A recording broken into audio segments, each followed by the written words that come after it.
Hello and welcome to the home of the Ghost Owl. And here we are back for another one of our Total Warhammer 3 sort of faction look videos. We just had the release of the roadmap that sort of sees legendary lords being added to the game, legendary heroes being added to the game. We just had the release of Harry the Hammer as a legendary hero to the game. So we're having a look over the different factions and seeing what other possible lords or heroes could be added to the game. Now, we've already covered a whole bunch of factions, Bretonnia, Beastmen, Dark Elves, and so on. We're doing it in alphabetical order. Next up is the Dwarfs. Now, look, there are a ton of characters in the lore. There are hundreds of books and decades of lore around Warhammer Fantasy, and we're not going to go into listing every single possible character that's out there.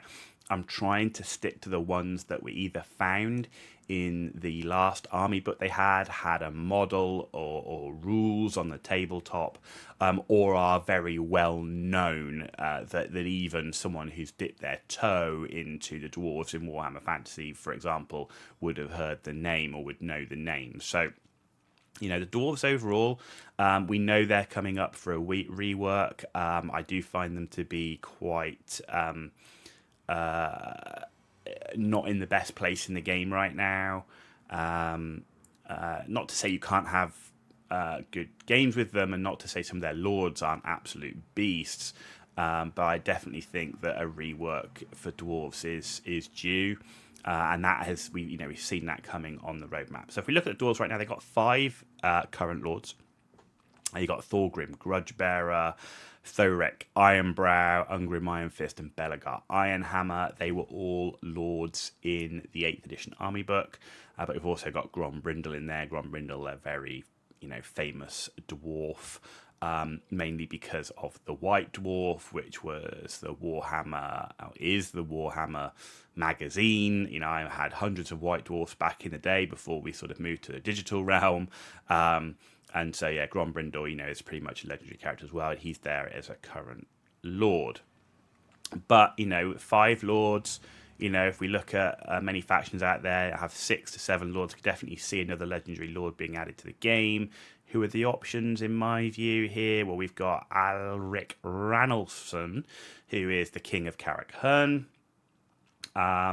I think the interesting thing there, he's known as a traditionalist, and he never allows more thunderers than quarrelers in his army. So maybe something that could be done there, something interesting around there, around quarrelers, that could be, and around gunpowder versus things like, sort of, bolt throwers or grudge throwers and so on. So I think that could be, he could be an interesting one. You maybe give bonuses to non-gunpowder units or something. You've got Crag the Grim. He's a rune lord, and he's the oldest dwarf alive. So, he's creator of the Master Rune. He's based out of Karaz-a-Karak. So Crag the Grim, he could be a possible choice. You've got Gotri Hammerson. He's a Master Runesmith, known as a fearsome warrior as well as being a runesmith. And so, the thing with Gotri Hammerson is he really came into his own in the end times, and we've at the moment seen no hint of anything around the end times in terms of end times units and characters. So, but he is there, and he is a well-known character, but mainly in the end times. Sven Hasselfriesian, Master Engineer. He's currently on expedition in Illustria. He's kind of been. He's virtually a renegade in a kind of way. There's a dwarf engineer. He injured his master, who's the current master of the Engineers Guild in Karaz-a-Karak. But he's currently on expedition in Illustria, trying to plunder treasure houses of the Lizardmen. So if you did have him in the game, you could definitely see it'd be a good reason to have a dwarf faction based in Illustria. Led by him. But the other one in here is Cazador. Cazador, pretty well known in here. He's the king of Carrick-Azel, royal clan of Dunarken, so, Carrick-Azel's there. I think, Cazador, he's pretty well known. I think the only thing with Cazador is what makes him different.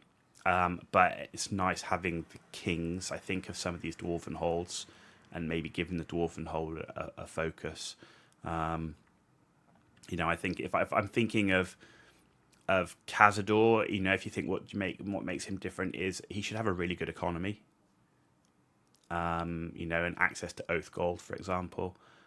Carrick Azel is supposed to be an absolutely magnificent ancient dwarf hold, and very wealthy. So I think that maybe you don't actually have a lord that just focuses around units. That actually one that could have a great economy, but no major boost to a particular fat unit type.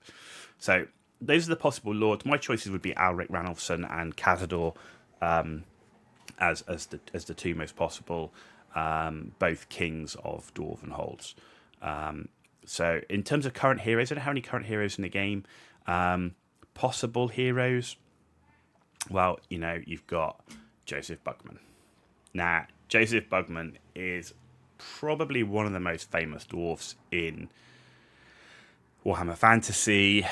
He was in the 8th edition book as a hero. He's the legendary master brewer of all time. So, I mean, without a doubt, he's well known. I guess the question is, what's he going to do in terms of the game and be a fighter? I just can't see.